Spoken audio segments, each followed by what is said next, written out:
This excerpt was taken from a Full and Bloom interview with drummer Carmine Appice. This clip has never been published before. Also, Carmine just released a 25th anniversary Guitar Zeus box set. For more information and purchase info, click the link in the description. I know Blue Murder initially starts off with Cozy Powell, and then I think Tony's in the band, and so... It was Cozy, Tony, Ray Gillen, and John. Right. And so what happens with Cozy? Well, basically, when that happened, I was watching. It was like 1988. I just came out of King Kobra, and I did King Kobra 3, and I had the album coming out on New Renaissance Records, and I heard about this band with Tony and John, and I said, I love John's playing, and I love Tony's playing. I was asked to play on that Whitesnake album, the big one, that big one. The 1987 album? Yeah. In 1986, they asked me, John and Coverdale, because I know Coverdale from the Purple days, a long time, and sure. When Ian Pace used to play with him, Ian used to say, I don't know if I want to play with him. So I was with Rod at the time. I said, go play with him, man. What are you doing? Sit home? Purple's not doing nothing. Go play with Whitesnake. So then I said to John and David, I said, well, look, I'm sorry. At the time I had King Cobra's second album we were working on Capitol Records, and it's my band. I'm the signature guy on the contract. So I couldn't just leave. I said to him, I have my own snake to deal with. Made a joke of it. I said, why don't you get Aynsley or somebody, And they said, oh, man, we wanted you, but I understand you can't be in the band, so. And then they did that album, and it went 27 million. And the King Kobra album did nothing, and the band broke up and all that stuff going on. And I said, man, I was so depressed that I didn't do that album. So then I heard that John, and I love John, Slide It In. I loved what he did on that album. I loved what he did on the 87 album. And Tony Franklin, was with the Firm. I loved the sound of his bass. I loved the way he played. So when I heard that they had the band going with Cozy, I said, that freaking Cozy gets all these good gigs. I guess because he's English, and these guys are English and all that stuff. Because I used to goof with Cozy, because same thing happened to me with Rainbow. I was asked to join Rainbow, and I couldn't do it because I was signed to MCA Records with KGB, with Mike Bloomfield and Rick Retch. So I couldn't do Rainbow, and they got Cozy. Back in the day when we were going to play with Jeff, and Jeff got in the car wreck, and we did Cactus instead because we didn't want to wait. He healed up. He got Cozy as the drummer. I was always goofing with Cozy. I said, you're like my professional replacement. So, and I saw he had that gig with Blue Murder. I said, oh, man. But then I kept hearing all these different rumors about Ray Gillen left and Cozy left. And they're auditioning all these drummers, Tommy Aldridge and Aynsley Dunbar, and all these named drummers. And I said, you know what? I got to go over there and check these guys out. So I went after it. I didn't wait for a phone to ring. I said, I don't know who to get a hold of. How would I learn who to get a hold of? So I said, you know what? My brother Vinnie's playing with Dio 4 nights in London. I'm going to go over to London. I'm going to spend 4 or 5 days in London and find out somebody's going to be, that goes to the Dio shows backstage, are going to know how to get a hold of John Sykes. And sure enough, that's what happened.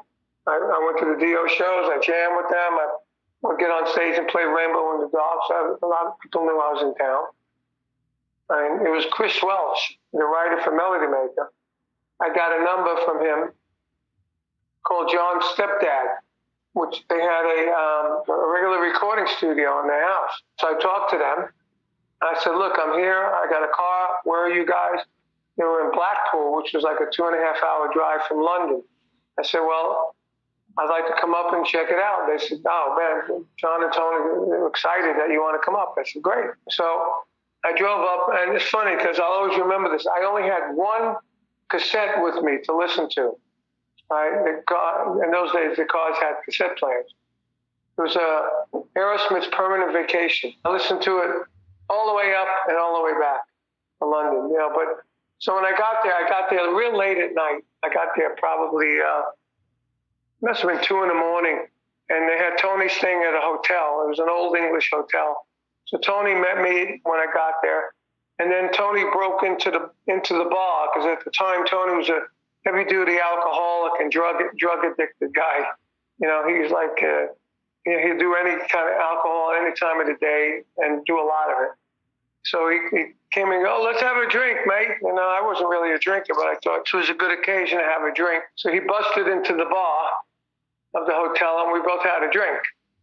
It was great. So then the next morning, we got up. Tony had a car, and we drove to John's house. And before we played, we went to a music store because we had to get some stuff. They needed some strings or whatever. So we went to the music store. And I walked in with John, Tony, and the guy in the store freaked out when he saw the three of us together. And then we went back to John's stepdad's house, and where the studio was, and we rolled a big fat hash joint, and we got stoned, fucked up stoned.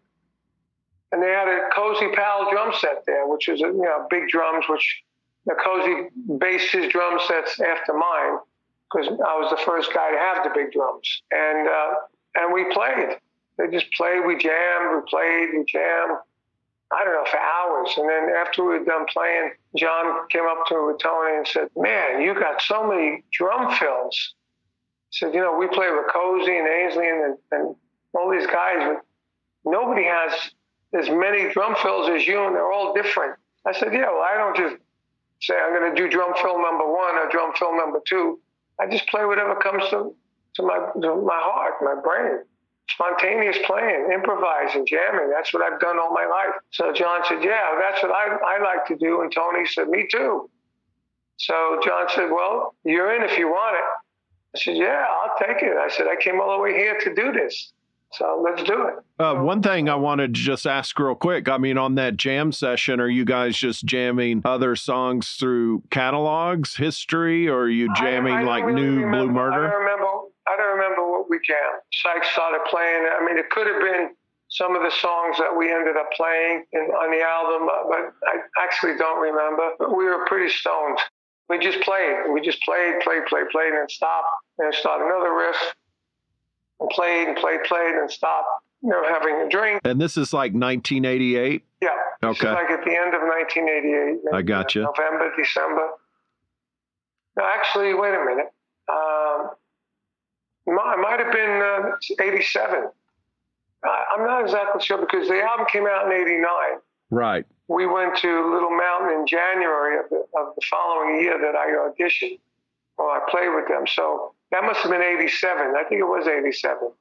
Oh, yeah, it was 87. You know why? Because during 88, I had done the Pink Floyd album, Momentary Lapse of Reason, and John was on the Whitesnake album. And we were going up the charts together. And that was 88 when that came out. Like 87, beginning 88 when mine was out and his was out. So, 87.